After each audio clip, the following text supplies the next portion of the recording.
بسم اللہ الرحمن الرحیم الحمد للہ رب العالمین والصلاة والسلام علی سید المرسلین وعلی آلہ واصحابہ اجمعین اما بعد فاعوذ باللہ من الشیطان الرجیم بسم اللہ الرحمن الرحیم وراودته التي هو في بيتها عن نفسه وغلقت الأبواب وقالت هيت لك قال معاذ الله إنه ربي أحسن مثواي إنه لا يفلح الظالمون صدق الله العظيم۔ محترم بزرگوں اور دوستوں، رمضان المبارک کا یہ مقدس مہینہ ہے اور اس میں بتایا جاتا ہے کہ نیکیوں کی کثرت کی کوشش کرنی چاہیے اور گناہوں سے بچنے کا اہتمام کرنا چاہیے۔ علماء لکھتے ہیں کہ اس مبارک مہینے میں پہلی کوشش یہ ہونی چاہیے کہ چھوٹے بڑے ہر طرح کے گناہوں سے بچنے کا اہتمام کیا جائے۔ اس کے بعد پھر نیک اعمال کی کثرت کی کوشش کی جائے۔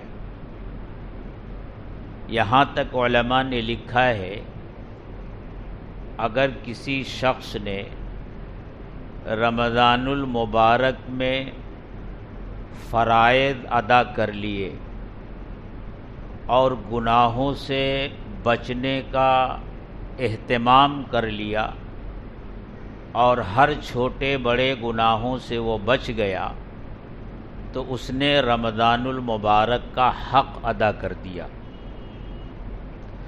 اور ایسا شخص جس نے رمضان المبارک میں روزے رکھے، تراویح پڑھی، کثرت سے تلاوت کی، نوافل پڑھے، لیکن گناہوں سے بچنے کا اہتمام نہیں کیا، ساتھ ساتھ وہ گناہ بھی کرتا رہا، تو اس نے رمضان المبارک کا حق ادا نہیں کیا۔ گناہوں سے بچنا یہ بہت مشکل ہوا کرتا ہے، اس لیے کہ گناہوں کی طرف لے جانے والی بہت ساری چیزیں ہر وقت سامنے رہتی ہیں۔ ایک تو ہمارا جو کھلا ہوا دشمن ہے وہ ہر وقت طاق میں رہتا ہے کہ وہ کب غلط راستے پر انسان کو ڈال دے۔ دوسرے، خود ہمارے اندر ہمارا نفس بیٹھا ہوا ہے جو ہمارا شیطان سے بھی بڑا دشمن ہے، یہ ہمیشہ خواہشات کی طرف آدمی کو لے جانے کی کوشش کرتا ہے۔ اور تیسرے، ہمارا ماحول ہے، جس ماحول میں ہم رہتے ہیں اس ماحول میں گناہوں کی طرف رغبت دلانے والی اور گناہوں کی طرف کھینچ کر لے جانے والی بہت ساری چیزیں پھیلی ہوئی ہیں۔ چلتے پھرتے اٹھتے بیٹھتے ہم ان کو سنتے ہیں، دیکھتے ہیں اور پھر گناہوں کی طرف ہمارے اندر رغبت پیدا ہوتی ہے۔ ان حالات میں گناہوں سے بچنا بہت مشکل ہوتا ہے۔ قرآن کریم کی جو آیت میں نے پڑھی ہے اس پر غور کرنے سے یہ پتہ چلتا ہے کہ گناہوں سے بچانے والی 3 چیزیں ہیں۔ اگر بندہ ان 3 چیزوں کا اہتمام کر لے تو اس کے لیے گناہوں سے بچنا آسان ہو جائے۔ جو آیت میں نے تلاوت کی ہے اس میں اللہ تبارک و تعالی نے حضرت یوسف علیہ السلام کا ایک واقعہ بیان فرمایا ہے، بلکہ حضرت یوسف علیہ السلام کا جو تفصیلی واقعہ قرآن میں ذکر کیا گیا ہے اس واقعے کا ایک جز بیان کیا ہے، اور حضرت یوسف علیہ السلام کو جو آزمائش پیش آئی تھی اس سخت آزمائش کا ذکر کیا ہے۔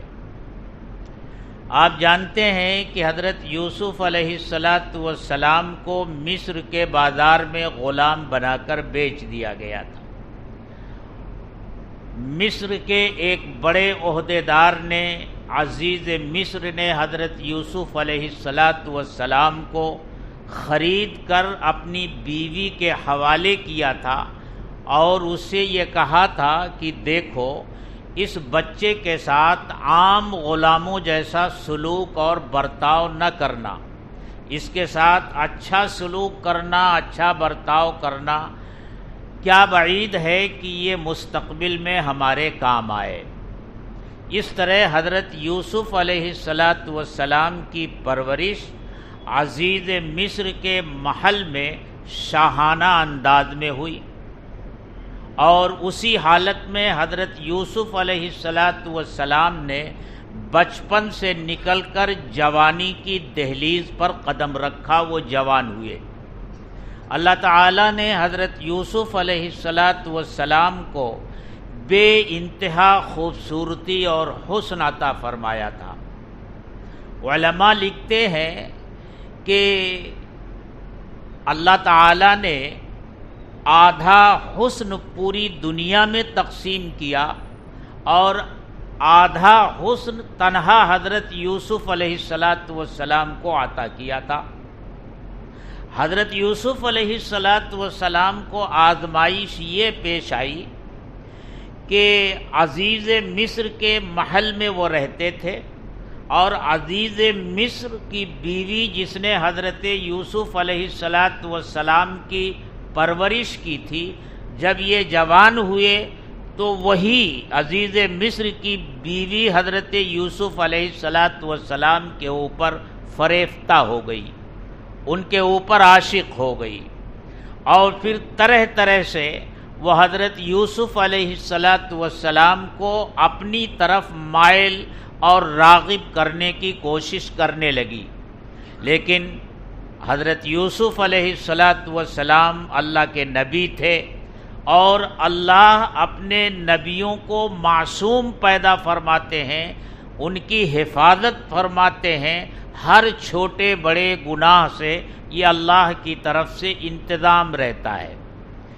حضرت یوسف علیہ السلام اس کی تمام تر کوششوں کے باوجود اس کی طرف مائل نہیں ہوئے۔ پھر اس خاتون نے انتہائی قدم اٹھایا،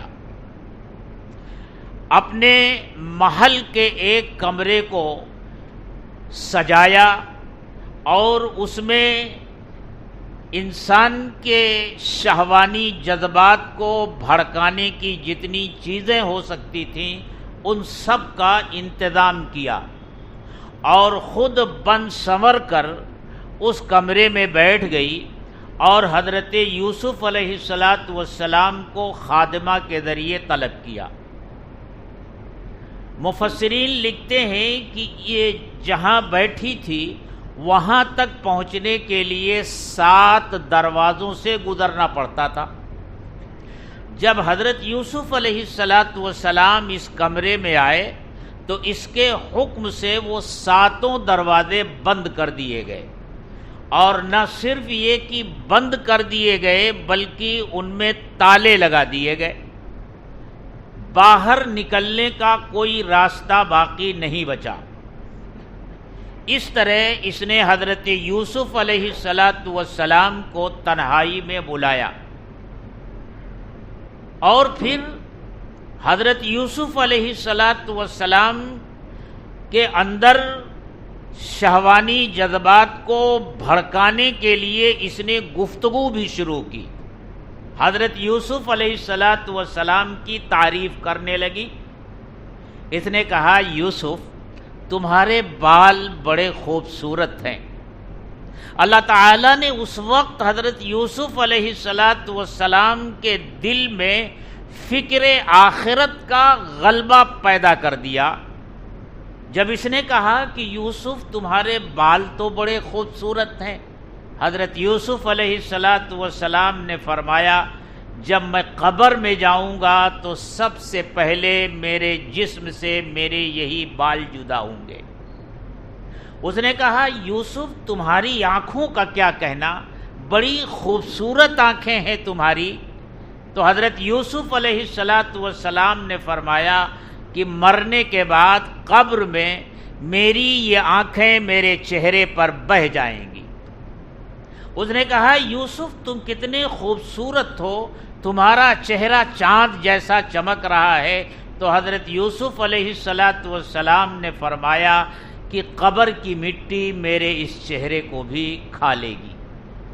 اس طرح اس نے بھڑکانے کی کوشش کی ان کے جسمانی اعضاء کی تعریف کر کے، لیکن جب اس میں بھی وہ کامیاب نہیں ہوئی اور اس نے یہ محسوس کیا کہ یوسف کی طرف سے کوئی اقدام نہیں ہوگا، وہ آگے نہیں بڑھیں گے، وہ گناہ کی طرف قدم نہیں بڑھائیں گے، تو باوجود ایک عورت ہونے کے اس نے ہر طرح کی شرم و حیا کو بالائے طاق رکھتے ہوئے کہا ہئی تلک ابراہیم یوسف بس اب آ جاؤ، میں تمہارے لیے تیار ہوئی ہوں۔ اس طرح اس نے گناہ کی دعوت دی۔ حضرت یوسف علیہ السلام کو اس موقع پر حضرت یوسف علیہ السلام نے پہلی جو بات کہی قال معاذ اللہ، اللہ کی پناہ، اللہ مجھے اپنی پناہ میں رکھے، اللہ مجھے اپنی حفاظت میں رکھے۔ اور پھر اس کو احساس دلایا کہ دیکھو جس گناہ کی طرف تم مجھے بلا رہی ہو اس سے بڑی خیانت کیا ہو سکتی ہے۔ تمہارا شوہر جس نے میری پرورش کی، جس کے محل میں جوان ہوا، ہر طرح کی آسائش اور آرام تمہارے شوہر نے میرے لیے مہیا کیا، کیا میں اس کی امانت میں خیانت کر سکتا ہوں؟ اور جو ایسی امانت میں خیانت کرے اس سے بڑا ظالم کون ہوگا؟ اور پھر اس موقع پر اللہ تعالیٰ نے حضرت یوسف علیہ السلام کو کچھ نشانیاں دکھائیں۔ وہ نشانیاں کیا تھیں قرآن نے اس کو بیان نہیں کیا، مفسرین نے چند باتیں لکھی ہیں۔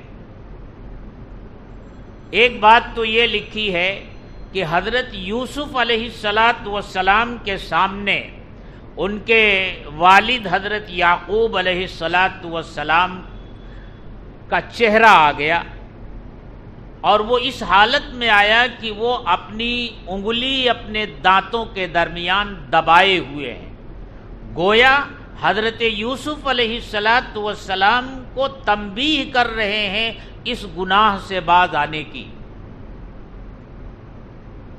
دوسری بات جو مفسرین نے لکھی ہے وہ یہ کہ حضرت یوسف علیہ السلام کی نظر چھت کی طرف گئی تو اس میں یہ جملے لکھے ہوئے نظر آئے ان کو، وَلَا تَقْرَبُوا الزِّنَا إِنَّهُ كَانَ فَاحِشَةً وَسَاءَ سَبِيلًا، زنا کے قریب مت جاؤ کیونکہ وہ بہت ہی بے حیائی کی چیز اور برا طریقہ ہے۔ بہرحال اللہ کی یہ نشانیاں بھی ان کے سامنے آئیں، فکر آخرت کا غلبہ بھی ان کے اوپر طاری ہوا اور انہوں نے اللہ کی پناہ مانگی۔ تیسرا کام کیا کیا؟ دروازے بند ہیں، اس پر تالے چڑھے ہوئے ہیں، بظاہر بھاگ نکلنے کا کوئی راستہ نہیں ہے، لیکن ان کے دل میں یہ بات آئی کہ جہاں میں کھڑا ہوں وہاں سے دروازے تک تو میں بھاگ ہی سکتا ہوں، اتنی طاقت میرے اندر ہے کہ میں دروازے تک بھاگ سکتا ہوں، اب آگے لے جانا، دروازہ کھلوانا یہ میرے بس میں نہیں ہے، وہ اللہ کا کام ہے۔ انہوں نے دروازے کی طرف دوڑ لگائی، اور جب وہ بھاگے تو پیچھے سے ان کو پکڑنے کے لیے یہ خاتون بھی دوڑی۔ حضرت یوسف علیہ السلام جب دروازے پر پہنچے تو دروازے پر جو تالا چڑھا ہوا تھا وہ خود بخود کھل کر گر گیا، اور دروازہ اپنے آپ کھل گیا۔ ایک دروازہ کھلا، دوسرا کھلا، تیسرا کھلا، چوتھا، پانچواں، چھٹا اور پھر ساتواں دروازہ کھلا، اور حضرت یوسف علیہ السلام جیسے ہی ساتویں دروازے سے باہر نکل رہے ہیں، پیچھے سے اس نے حضرت یوسف علیہ السلام کے کرتے کا پچھلا دامن پکڑا، اور جھٹکے میں وہ پھٹ کر زلیخا کے ہاتھ میں آ گیا۔ اور جیسے ہی یہ باہر نکلے تو اس خاتون یعنی زلیخا کا شوہر عزیز مصر سامنے آ گیا، کھڑا ہو گیا۔ اب زلیخا حیران پریشان، اس نے فوراً پیترا بدلا اور حضرت یوسف علیہ السلام کے اوپر تہمت لگا دی کہ یہ میری عزت و آبرو پر حملہ کر رہا تھا۔ عزیز مصر نے جب یہ بات سنی اور حضرت یوسف علیہ السلام نے یہ سنا تو حضرت یوسف علیہ السلام نے کہا کہ میں نے تیری امانت میں کوئی خیانت نہیں کی، بلکہ زلیخا نے مجھے پھسلانے کی اور بہلانے کی کوشش کی تھی۔ اب وہ حیران پریشان کھڑا ہے، فیصلہ نہیں کر پا رہا ہے کہ زلیخا کو سچا مانے یا یوسف کو سچا مانے، کہ اتنے میں ایک بچہ جو ابھی گود میں تھا وہ بول پڑا۔ قرآن کہتا ہے وَشَهِدَ شَاهِدٌ مِّنْ أَهْلِهَا، اور یہ بچہ زلیخا ہی کے خاندان کا تھا۔ وَشَهِدَ شَاهِدٌ مِّنْ أَهْلِهَا إِنْ كَانَ قَمِيصُهُ قُدَّ مِنْ قُبُلٍ فَصَدَقَتْ وَهُوَ مِنَ الْكَاذِبِينَ۔ وہ بچہ بڑی حکیمانہ گفتگو کر رہا تھا اور یہ کہنے لگا کہ دیکھو کرتے کا دامن دیکھو، اگر وہ سامنے کا دامن پھٹا ہوا ہے تو زلیخا سچی ہے اور یوسف جھوٹے ہیں، اور اگر کرتے کا دامن پیچھے سے پھٹا ہوا ہے تو زلیخا جھوٹی ہے اور یوسف سچے ہیں۔ جب دیکھا گیا تو کرتے کا دامن پیچھے سے پھٹا ہوا تھا۔ اس طرح حضرت یوسف علیہ السلام کی براعت ایک بچے کو گود میں قوت گویائی دے کر اللہ تبارک و تعالی نے ثابت فرمائی۔ ایک واقعہ ہے جو قرآن میں بیان کیا گیا۔ اس واقعے میں جو باتیں اس وقت میں آپ حضرات سے گزارش کرنا چاہتا ہوں کہ حضرت یوسف علیہ السلام اس آزمائش سے کامیاب ہو کر نکلے اور گناہ سے ان کا دامن آلودہ نہیں ہوا۔ 3 باتوں نے ان کی حفاظت فرمائی، اور ہر ایمان والا گناہ سے بچنے کے لیے اگر یہ 3 راستے اختیار کرے گا تو انشاءاللہ گناہوں سے بچنا آسان ہو جائے گا۔ دیکھیے، سب سے پہلے جب زلیخا نے حضرت یوسف علیہ السلام کو گناہ کی دعوت دی تو انہوں نے کیا کہا؟ معاذ اللہ، اللہ کی پناہ۔ تو سب سے پہلے گناہوں سے اللہ کی پناہ مانگنی چاہیے۔ اللہ ہی پناہ دیں گے، اللہ ہی حفاظت فرمائیں گے۔ اللہ ہی کی حفاظت اور پناہ میں جا کر بندہ گناہ سے بچ سکتا ہے، ورنہ گناہ پر آمادہ کرنے والا اس کا کھلا دشمن شیطان ہر وقت پیچھے لگا ہوا ہے، اندر اس کا نفس بیٹھا ہوا ہے، اور ماحول میں ہر طرف شہوانی جذبات کو ابھارنے والی چیزیں بکھری پڑی ہیں جو ہمہ وقت اس کو گناہ کی طرف آمادہ کر رہی ہے۔ ایسی حالت میں اگر اللہ کی پناہ حاصل ہوگی جبھی گناہوں سے بچا جا سکتا ہے۔ دوسری چیز فکر آخرت ہے۔